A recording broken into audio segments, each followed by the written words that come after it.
5, 6, 5, 6, 7, 8.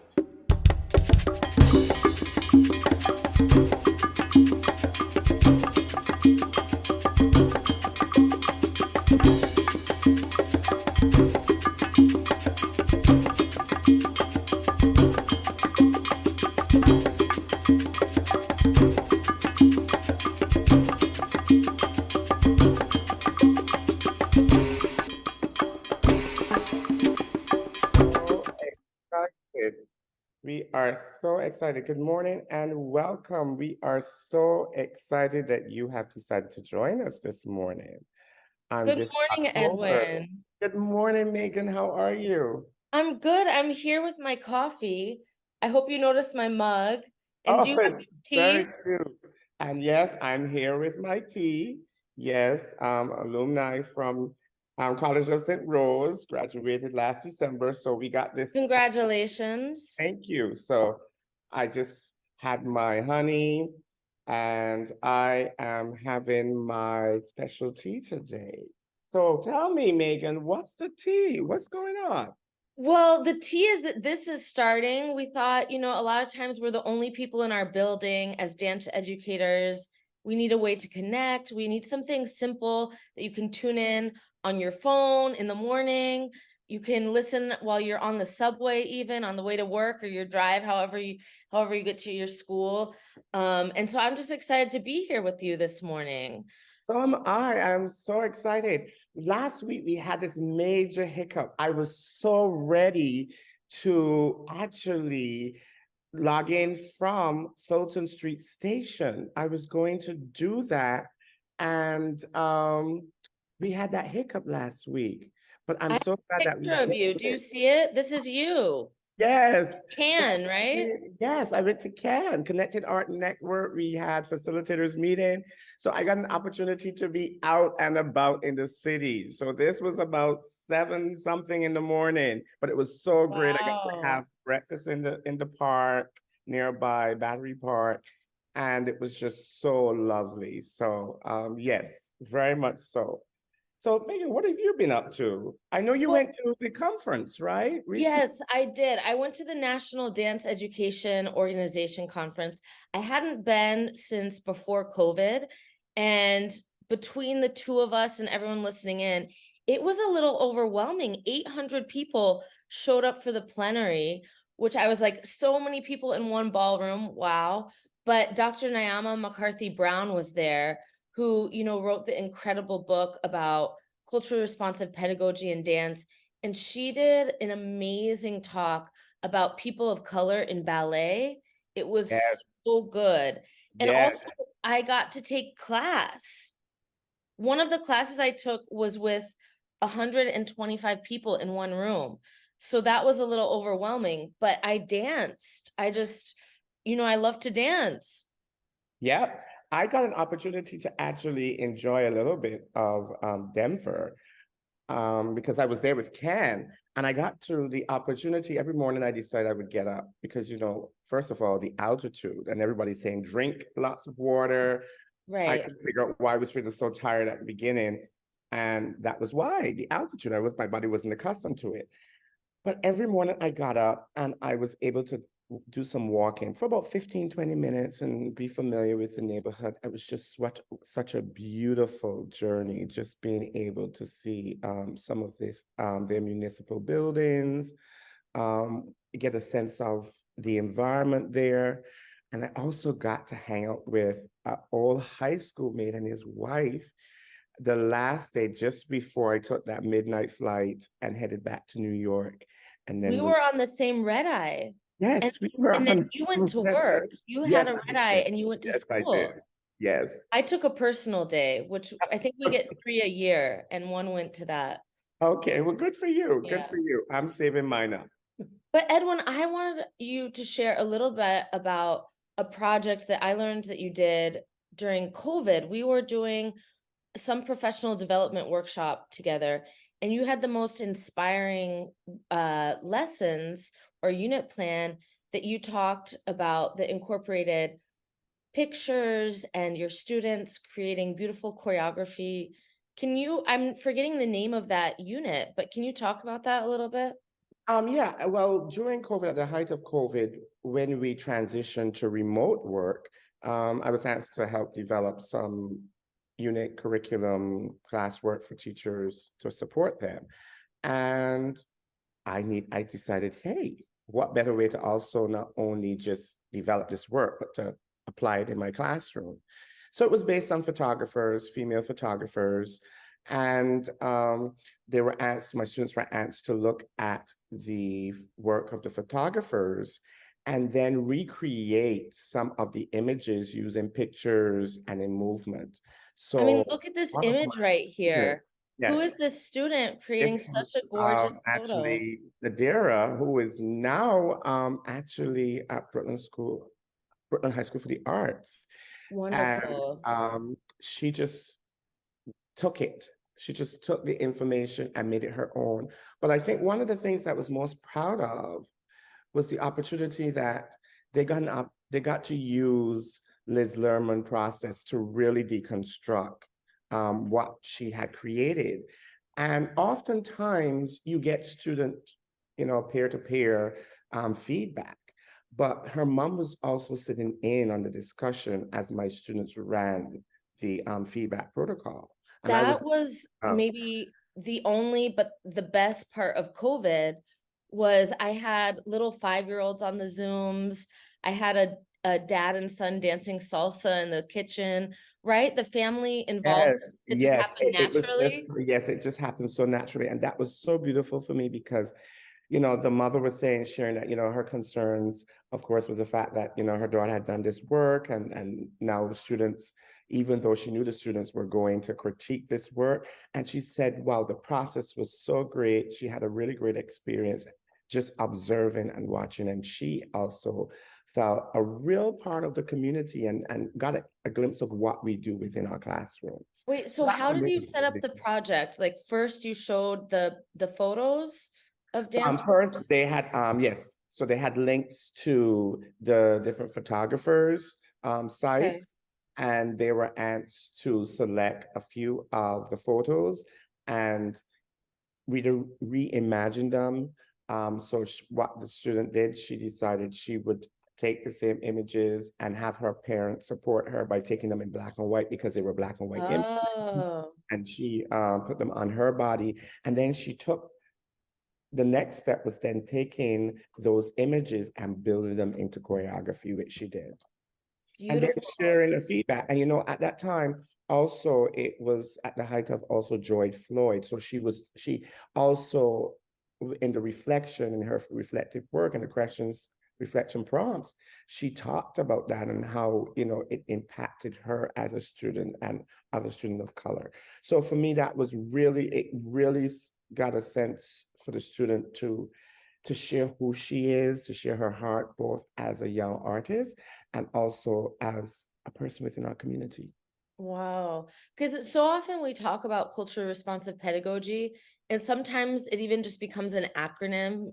We say CRSE and it's thrown into every unit plan. But what I like about the story that you just told is it's like, how does it show up for students in their lives in ways that they can make connections? And for us as educators too, like what are these natural projects that we can do that connect students to the world around them? That's beautiful. Thank you, Very Ed. much so. Yes, thank you. But I also understand that you have done several projects, and one of them that I'm really interested in finding out more about is the 1 billion rising. What is that, Megan? Yeah, I've been doing 1 billion rising 10 years, a decade of listening to the same song.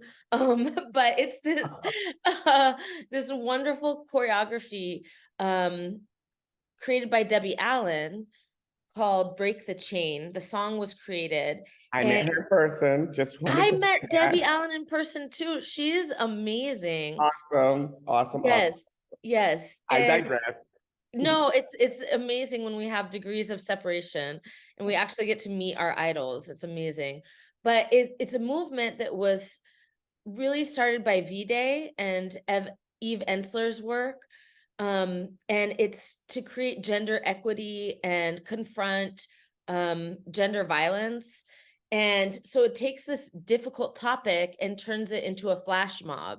It is really fun. I get all 350 of my students dancing the same choreography in the halls, outside on the streets. We've done it in parks. I have a little video. I'll just show 1 minute Yes, I of would it. love to see some of All that right. work. And a student did create this video, by the way.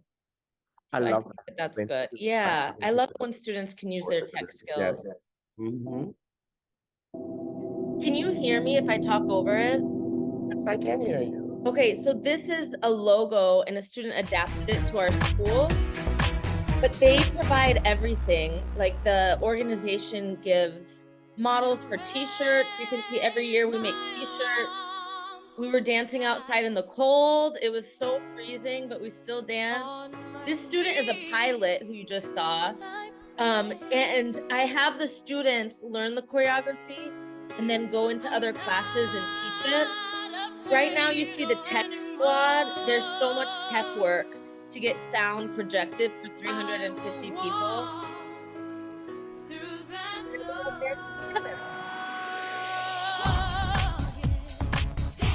So you can see we take over the hallways.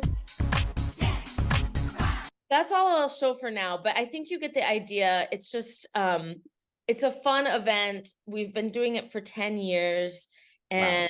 and it has also a lot of opportunity for additional workshops and interdisciplinary connections. So we have a restorative justice youth team, and they along with Respect for All Week create workshops and go into classrooms and do work on No Place for Hate. So it's actually a 2-week event. And I enjoy it because the entire school is involved in dance and it's centered around movement. And so it takes what is happening in the dance studio and spreads it out to all classrooms. I get teachers involved. So students get to see their math teachers dancing, which always brings a little fun. But this year, and I see Carly's on the call. Hello, Carly. I see Bless you. this year I could not listen to that song anymore. And so we had students use BandLab to create their own song. They created loops and then wrote their own lyrics. It's an international school, so they were rapping in different languages and they created their own choreography. So I'm hoping that this year we can maybe do Debbie Allen's choreography and the Brooklyn International High School choreography. Very cool, very cool. But Megan, just before you wrap up with that, could you share with us how someone who's interested in being a part of this or doing something like this in our class, in our building, how do we go about doing that? What are your recommendations? Yeah, I mean, I really just recommend going to 1billionrising.org because they've compiled great resources. I know Brooklyn High School for the Performing Arts created a mirrored version of students, high school students teaching the choreography. And this choreography is so accessible.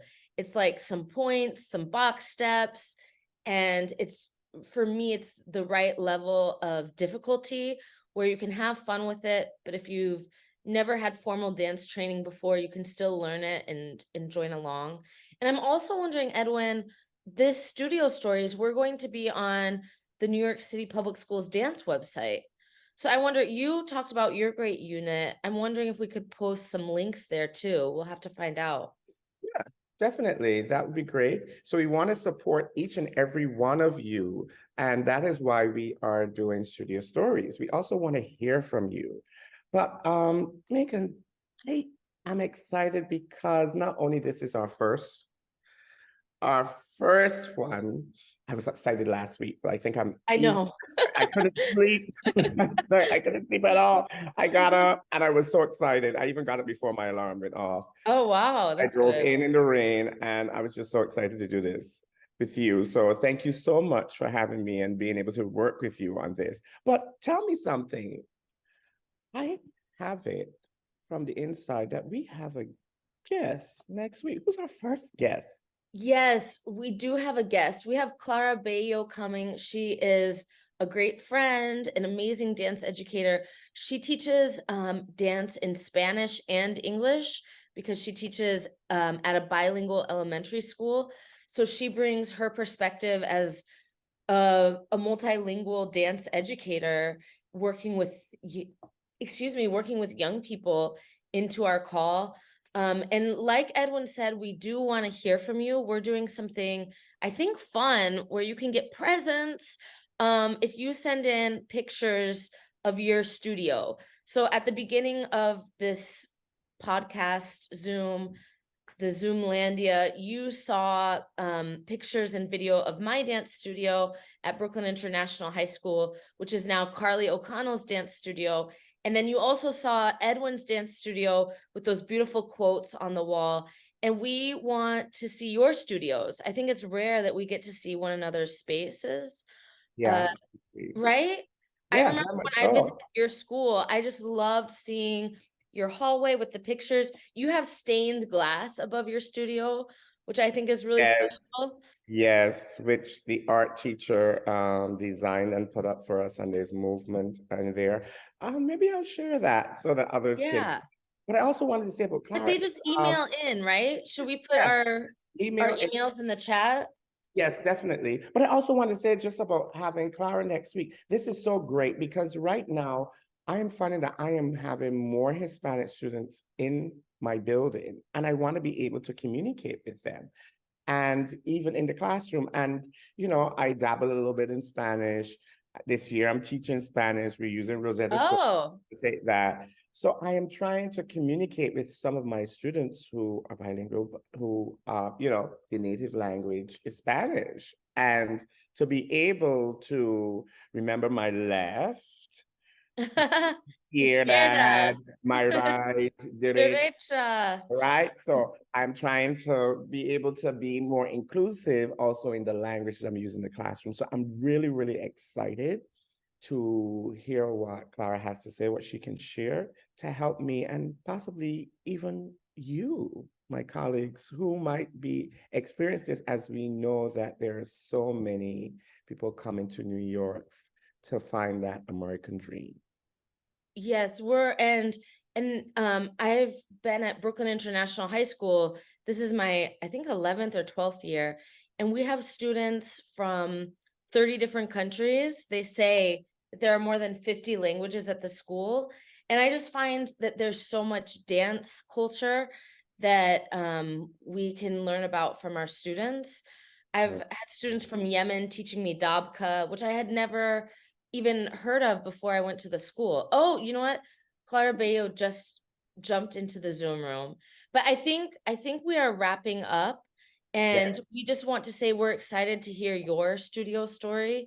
So we'd love to have you on this show. I'm going to call it a show. We'd love to have you here on this podcast show moment together. We'd love to see your studio story, to hear your studio story, or to see your studio.